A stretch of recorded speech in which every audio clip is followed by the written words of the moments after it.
Assalamualaikum warahmatullahi wabarakatuh. Jadi hari ini saya akan berbagi cerita tentang sebuah kisah inspiratif yang saya temukan dalam sebuah berita yang entah ini adalah berita hoax ataupun fakta.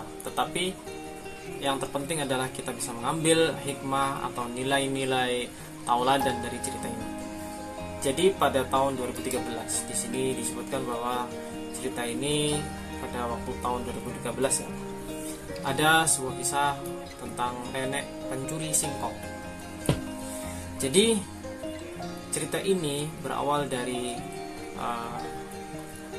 nenek ini mencuri singkong di sebuah wilayah ini adalah milik sebuah perusahaan. Jadi nenek ini mencuri singkong di wilayah perusahaan tersebut. Akhirnya berujunglah pada persidangan. Sebutlah hakim yang memimpin sidang tersebut adalah Hakim Marzuki. Di sini disebutkan bahwa hakimnya adalah bernama Hakim Marzuki. Hakim Marzuki kaget, tercengang ya, mendengar tuntutan dari jaksa. Hakim Marzuki menanyakan kenapa nenek tersebut mencuri. Si nenek mencuri singkong dengan alasan bahwa nenek ini sedang kelaparan bersama dengan keluarganya, anak-anaknya dan cucunya. Jadi dia terpaksa untuk mencuri singkong, dan mereka adalah keluarga yang sangat miskin. Namun perusahaan yang memiliki wilayah tersebut ya tetap menuntut nenek tersebut karena untuk menjadi contoh bagi warga sekitar agar tidak mencuri di wilayahnya. Akhirnya Hakim Marzuki menghela nafas dan diam sejenak untuk mencari solusi. Kemudian si Hakim Marzuki mengatakan kepada jaksa bahwa dia akan memutuskan vonis di luar tuntutan jaksa. Hakim Marzuki mengatakan kepada nenek, mengatakan vonisnya seperti ini. Nenek, saya tidak bisa membuat pengecualian kepada Anda karena hukum tetaplah hukum. Seperti itu. Hukum tetaplah hukum, harus ditegakkan. Jadi saya vonis Anda dengan hukuman denda sebesar 1 juta rupiah. Bila nenek tidak bisa membayar denda atau tidak membayar denda 1 juta rupiah, maka nenek akan dijatuhkan hukuman penjara selama 2,5 tahun seperti tuntutan jaksa. Kemudian akhirnya nenek si pencuri singkong sedih, gemetar, dan dia sangat sedih lah, terpukul karena ya dijatuhi hukuman penjara dan tidak punya apa-apa untuk membayar. Dan inilah yang membuat saya terharu, yaitu Hakim Marzuki kemudian membuka topi toganya. Jadi hakim itu memakai toga ya ketika memimpin sidang. Dia membuka topinya, kemudian memasukkan uang 1 juta, uang dirinya sendiri.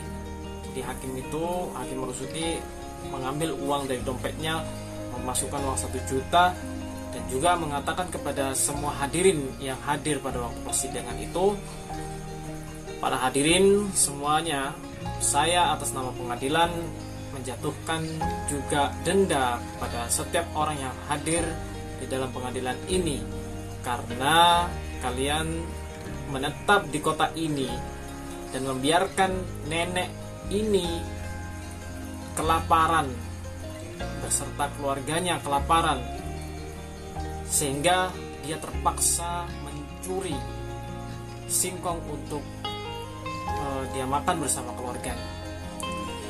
Hakim Marzuki meminta panitera untuk mengumpulkan uang setiap orang 50.000 dan terkumpullah, termasuk juga si manajer PT yang atau perusahaan yang menuntut nenek tersebut.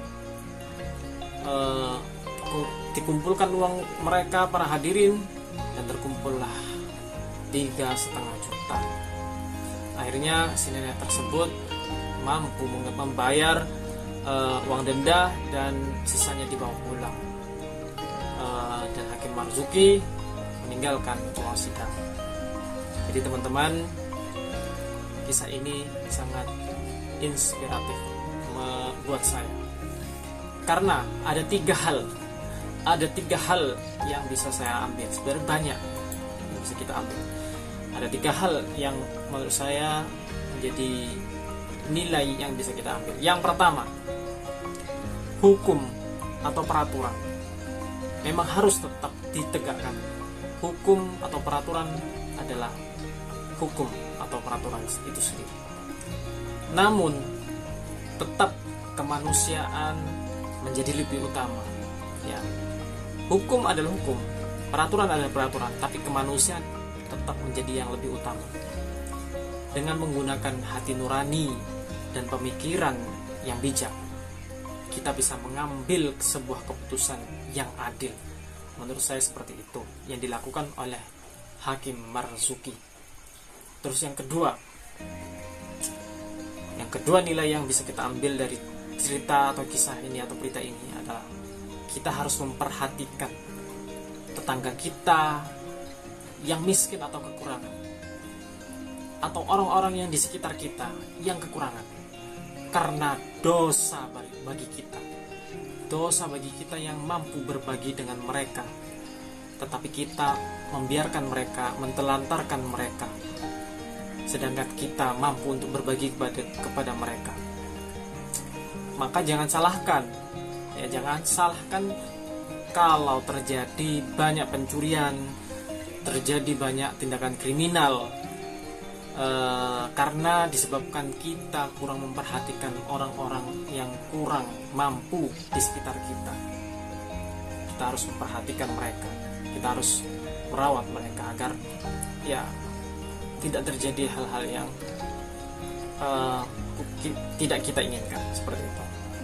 Terus yang ketiga, yang terakhir, yang menurut saya juga penting adalah ketika kita memiliki sebuah kekuasaan atau kita lebih berkuasa daripada orang lain, maka janganlah semena-mena kepada orang yang lebih lemah daripada kita.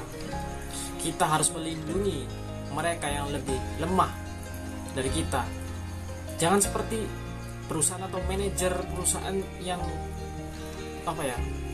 mementingkan diri dia sendiri dan juga perusahaannya agar tetap aman, tetapi dia tidak bijaksana sama sekali, karena dia tidak memandang atau tidak melihat sebab dibalik terjadinya pencurian itu. Maka kita harus tetap melindungi orang yang lebih lemah daripada kita. Jangan malah semena-mena kita sakar pede gitu. Oke, jadi itulah yang bisa kita ambil ya. Mudah-mudahan ini bermanfaat buat kita semua, agar kita bisa lebih adil dan juga bijaksana untuk menggunakan hati nurani kita. Terima kasih dari saya. Assalamualaikum warahmatullahi wabarakatuh.